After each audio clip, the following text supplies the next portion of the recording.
अब देखो यार, अगर तुम लोग रोमन रेंस और सीएम पंक के फैन हो तो ये वीडियो तुम्हारे लिए होने वाले गए, क्योंकि guys bad blood pay per view Roman Reigns और सीएम पंक में कौन मेन इवेंट करेगा, इसको लेकर काफी बड़ी अपडेट आ चुकी है। जिमी ऊटो के करंटली हेल्थ सिचुएशन को लेकर बैक स्टेज से काफी बड़ी अपडेट आ रही है। विंस मैकमैन के डॉक्यूमेंट्री को लेकर विंस मैकमैन ने काफी बड़ी कंट्रोवर्सी कर दी है। तो गाइज वहीं शिंसुके नाकामुरा के लगातार डब्ल्यूडब्ल्यूई से गायब होने के बाद नाकामुरा को लेकर लेटेस्ट अपडेट सामने आ चुकी है। तो गाइज चलिए बिना किसी देरी के शुरू करते हैं इस वीडियो को। और सबसे पहले बात करेंगे डब्ल्यूडब्ल्यूई के स्मैकडाउन के व्यूअरशिप की। गाइज यहाँ पर ये बात तो आप सभी को याद होगी, 2 हफ्ते पहले जब डब्ल्यूडब्ल्यूई का स्मैकडाउन शो यूएसए नेटवर्क के ऊपर पहली बार ब्रॉडकास्ट हुआ था तो डब्ल्यूडब्ल्यूई के स्मैकडाउन को 1.7 मिलियन व्यूअरशिप मिली थी, जो यहाँ पर फॉक्स नेटवर्क के मुकाबले तो कम व्यूअरशिप थी। बट गाइज यहाँ पर इस हफ्ते जब डब्ल्यूडब्ल्यूई कंपनी ने यूएसए नेटवर्क के ऊपर उनका दूसरा स्मैकडाउन ब्रॉडकास्ट किया तो गाइज इस हफ्ते स्मैकडाउन की व्यूअरशिप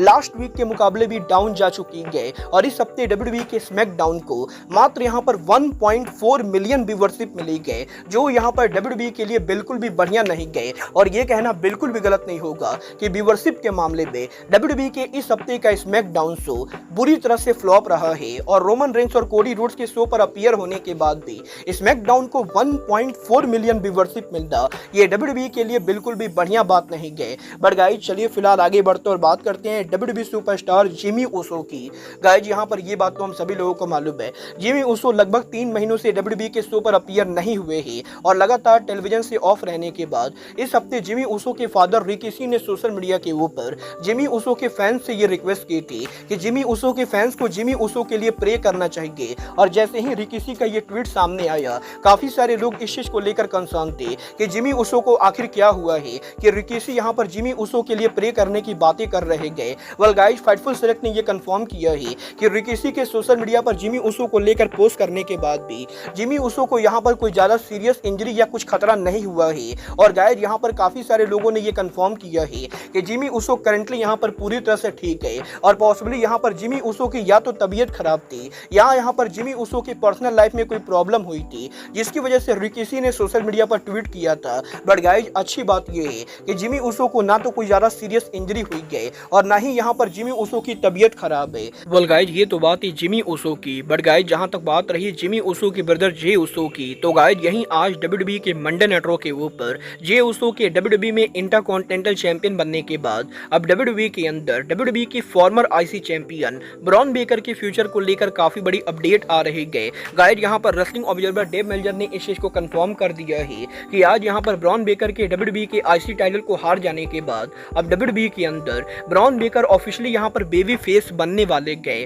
और डब्ल्यूडब्ल्यूई के करंट प्लान के हिसाब से डब्ल्यूडब्ल्यूई के अंदर ब्रॉन बेकर को अब यहाँ पर बेबी फेस के तौर पर बुक किया जाएगा। और ये देखना दिलचस्प होगा कि डब्ल्यूडब्ल्यूई के मेन रोस्टर पर शानदार हील रोल प्ले करने के बाद ब्रॉन बेकर का डब्ल्यूडब्ल्यूई के मेन रोस्टर के ऊपर बेबी फेस रन कैसा जाता है। वेल गाइज बात करें अगर यहाँ पर बेबी फेस की, तो गाइज यही रोमन रेंस के डब्ल्यूडब्ल्यूई में बेबी फेस टर्न करने के बाद ये बात तो हम सभी लोगों को मालूम है कि डब्ल्यूडब्ल्यूई के upcoming bad blood pay per view के ऊपर Roman Reigns better rival Cody Rhodes के साथ टीम अप करेंगे और ये दोनों न्यू ब्लड लाइन को फेस करने वाले गए। और यहीं रोमन रेंस के इस हाई प्रोफाइल मैच से पहले रोमन रेंस ने सोशल मीडिया पर उनका लेटेस्ट वीडियो अपलोड किया है, जिस वीडियो के अंदर वो यहाँ पर जिम के अंदर ट्रेनिंग कर रहे गए। और रोमन रेंस के अपकमिंग मैच को लेकर हमें यहाँ पर यह देखने को मिल रहा है कि रोमन रेंस काफी हार्ड ट्रेनिंग कर रहे गए। वेल देखना दिलचस्प होगा कि डब्ल्यूडब्ल्यूई के अंदर रोमन रेंस का बेबी फेस के तौर पर पहला मैच कैसा जाता है। बट गाइस जहां तक बात रही बैड ब्लड पेपर व्यू की, तो गाइस ये बात तो हम सभी लोगों को मालूम है, डब्ल्यूडब्ल्यूई के इस साल के बैड ब्लड पेपर व्यू के ऊपर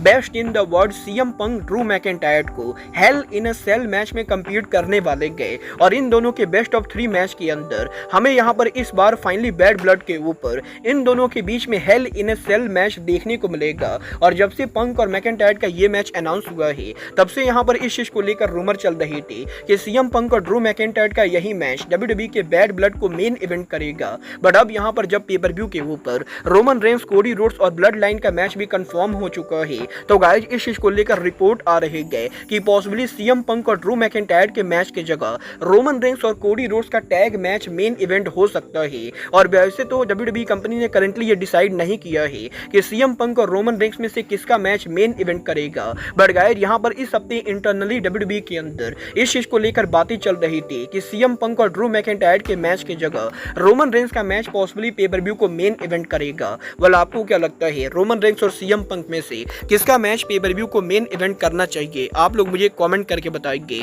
बट गाइज चलिए फिलहाल आगे बढ़ते हैं और बात करते हैं king of strong style Shinsuke Nakamura की। गाइज यहाँ पर ये बात तो हम सभी लोगों को मालूम है, नाकामुरा काफी लंबे टाइम से हमें डब्ल्यूडब्ल्यूई के टीवी पर देखने को नहीं मिलेंगे और डब्ल्यूडब्ल्यूई के मेन रोस्टर पर जॉबर की तरह बुकिंग मिलने के बाद अब तो नाकामुरा को टीवी के ऊपर बुक भी नहीं किया जाता है और नाकामुरा के लगातार टीवी से गायब रहने के बाद अब इस हफ्ते इस चीज को लेकर रिपोर्ट आ रही है कि शिंसुके नाकामुरा मेडिकली तौर पर पूरी तरह से क्लियर है और भले ही नाकामुरा डब्ल्यूडब्ल्यूई के रॉ या स्मैकडाउन के ऊपर टीवी के ऊपर काम नहीं कर रहे गए, बट अब भी यहाँ पर डब्ल्यूडब्ल्यूई के लाइव इवेंट के ऊपर शिंसुके नाकामुरा को बुक किया जा रहा है और बेसिकली डब्ल्यूडब्ल्यूई के टेलीविजन के ऊपर नाकामुरा के लिए कोई भी स्टोरी लाइन नहीं होने की वजह से डब्ल्यूडब्ल्यूई कंपनी नाकामुरा को टीवी पर बुक नहीं कर रही गए और अभी तक ये बिल्कुल भी क्लियर नहीं गए कि नाकामुरा दोबारा टीवी पर वापस कब आएंगे। वेल गाइस मैं पर्सनली ये होप करता हूँ कि डब्ल्यूडब्ल्यूई के अंदर शिंसुके नाकामुरा को जल्द से जल्द टीवी पर वापस लाया जाए। बट गाइस चलिए फिलहाल आगे बढ़ते हैं और बात करते हैं डब्ल्यूडब्ल्यूई के फॉर्मर सीईओ विंस मैकमैन की। वेल गाइस ये बात तो हम सभी लोगों को मालूम है, 2 साल पहले विंस मैकमैन के ऊपर सेक्सुअल असल्ट के चार्जेस लगने के बाद डब्ल्यूडब्ल्यूई कंपनी ने यहाँ पर विंस मैकमैन को फायर कर दिया और अब यहाँ पर विंस मैकमैन का दूर दूर तक कंपनी में कुछ भी लेना देना नहीं गए। बट गाइस इसके बावजूद भी जब इस हफ्ते नेटफ्लिक्स के ऊपर विंस मैकमैन के डॉक्यूमेंट्री को ऑफिशियली यहाँ पर डाला गया तो विंस मैकमैन के इस डॉक्यूमेंट्री को लेकर अब विंस मैकमैन ने खुद यहाँ पर काफी कंट्रोवर्सी क्रिएट कर दी गई। गाइस यहाँ पर नेटफ्लिक्स के ऊपर विंस मैकमैन का जो डॉक्यूमेंट्री अपलोड किया गया है उस डॉक्यूमेंट्री के अंदर हमें बेसिकली विंस मैकमैन की पूरी लाइफ देखने को मिली गई और उस डॉक्यूमेंट्री के अंदर हमें यहाँ पर विंस मैकमैन और जेरेन ग्रांट का लॉसूट भी देखने को मिला है, जहाँ पर नेटफ्लिक्स ने बेसिकली ये बताया है कि कैसे विंस मैकमैन डब्ल्यूडब्ल्यूई के बैक स्टेज के ऊपर फीमेल वर्कर्स के साथ उल्टी सीधी चीजें करते थे और नेटफ्लिक्स के डॉक्यूमेंट्री में विंस मैकमैन की ये चीजें सामने आने के बाद अब विंस मैकमैन सोशल मीडिया पर ट्वीट करके ये बोलते गए कि नेटफ्लिक्स ने डॉक्यूमेंट्री के अंदर जो चीजें दिखाई गए वो यहाँ पर बिल्कुल भी सही नहीं गए और नेटफ्लिक्स यहाँ पर डब्ल्यूडब्ल्यूई के अंदर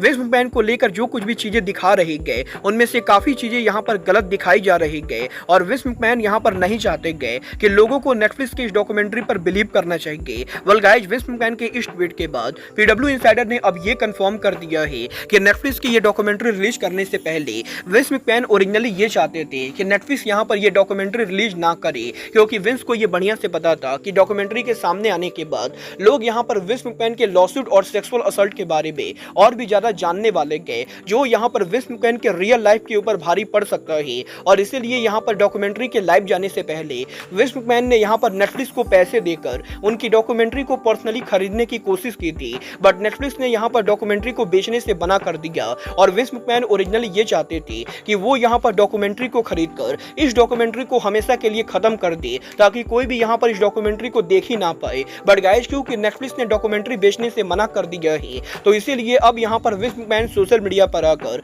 उनके लिए जस्टिस मांग रहे गए। वेल आप लोगों ने विंस मैकमैन की ये डॉक्यूमेंट्री देखी है या नहीं, आप लोग मुझे कमेंट करके बताएंगे। बट गाइज अब आज के इस वीडियो में बस इतना ही, मैं मिलता हूँ आपसे अपने अगले वीडियो में। बट गाइज तब तक के लिए good bye, good night and bang.